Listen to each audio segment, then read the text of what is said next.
What's going on, everybody? Mortem here, this time bringing you my first impressions of the launch version anyway, for Sands of Salzaar. Now this is a game I have covered previously in checkout videos, and I think I did a video for when it launched out of early access as well. However, I have not really messed around with the launch version of this game at all. And if this is the first video you're watching, typically what I'll do is make first impressions videos of games I'm actively reviewing, then I'll 100% those games, and then I'll review them. And while I have played this title before, it has changed pretty drastically in the launch version, which I have not messed around with since I've covered it previously, so I kind of just wanted to go ahead and make this video, as I'm finally getting around to reviewing this title. So Sands of Salzaar is an indie title from Han Squirrel Studio, and it is a game that I find really cool, actually. So the main plot, which kind of happens regardless of what you do in this more strategy-oriented game, is that a race, if you will, known as the Ifrit, or the Ifrit, are invading the world, and they're posing a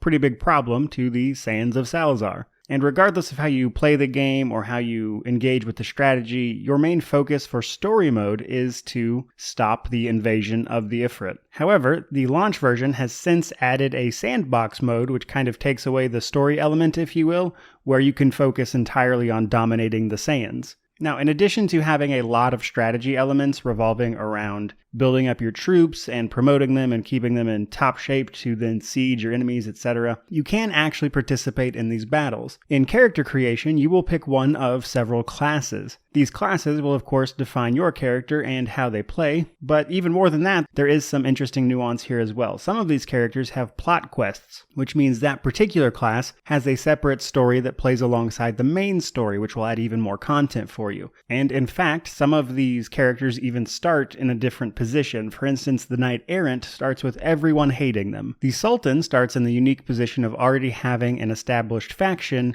built up, and a lot of their progression involves around building up their own village, which is very unique compared to the rest of them. And then even farther still, there's the Nameless one. This is a classless option that allows you to build a completely unique character, and they don't even let you pick this until you've already beaten the game once. And then if all of that choice wasn't enough, you actually get a legacy store, if you will. So as you beat the game multiple times and you accomplish certain things, this will contribute to your overall legacy, which allows you to purchase certain buffs at the start of the adventure or whenever you pick up a new game, which will allow you to start with a stronger and stronger character. And as you beat the game on higher and higher difficulties, you can actually use the legacy store to increase the difficulty farther and farther. And all of that stuff together definitely combines into a ton of replayability. But the primary gameplay of Sands of Salzaar is basically just trying to establish a foothold in the region and just take all of it over. However, you have tons of options for how you do this. Now, you have a sort of personal entourage that will travel with you and allow you to dive into dungeons, etc., which will give you loot, etc. But you can also use them and any other units to siege enemy encampments or keeps, and you can even wipe out the other factions. The other factions are set in stone for the most part. You, however, can make a unique faction when you get to a certain point, or you can join one of the pre-existing ones, and you can then either engage in diplomacy or just outright war, and eventually dominate these sands, all while trying to solve the problem of the Ifrit, if you're playing in RPG mode, if you will. Now, beyond that more basic stuff, the thing that really stands out to me about Sands of Salzaar is just the depth of the systems. So this is a game you can pick up for $15 on Steam, and it is surprisingly a very deep game, from everything to the class you pick,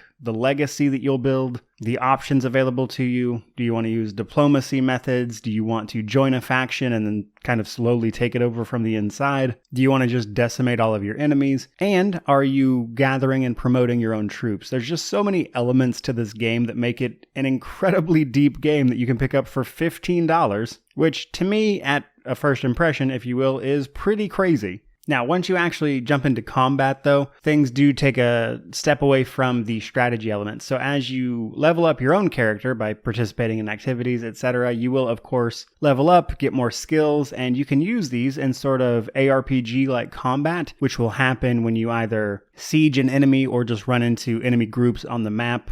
Or if you are even exploring a ruin or something, you'll be brought to a map to engage in the combat, at which point the game is basically an ARPG, kind of like Diablo. And given the sheer variety of skills available, which take place in the form of skill trees, which are usually class dependent, however, you can also get other options available to you as you play the game, or even from your legacy, you can pick up unique skills. And essentially, to sum it up, if you hadn't got the gist yet, my main first impressions of the launch version of this particular game are that, one, a lot of the menus and the conveyance, if you will, of the idea is much better. They've actually cleaned up a ton of these menus. A lot of this just makes a lot more visual sense than the last time I played. But the other thing is just the depth of the systems. There is a lot going on here in what is a relatively simple game, I would say, which I think contributes to a ton of replayability, especially if you want to see all the plot quests for all of the characters. But overall, first impressions, I think the launch version of this game is pretty fantastic, actually. It has made a ton of improvements since I played in early access, so I'm excited to dive into this thing and finally get around to reviewing it. And if you're looking forward to that review, remember to like, comment, subscribe, and stick around for an even deeper dive into this game. So, hope you enjoyed the video. Thank you so much for watching. I really do appreciate it. May you wander in wisdom and have an amazing day.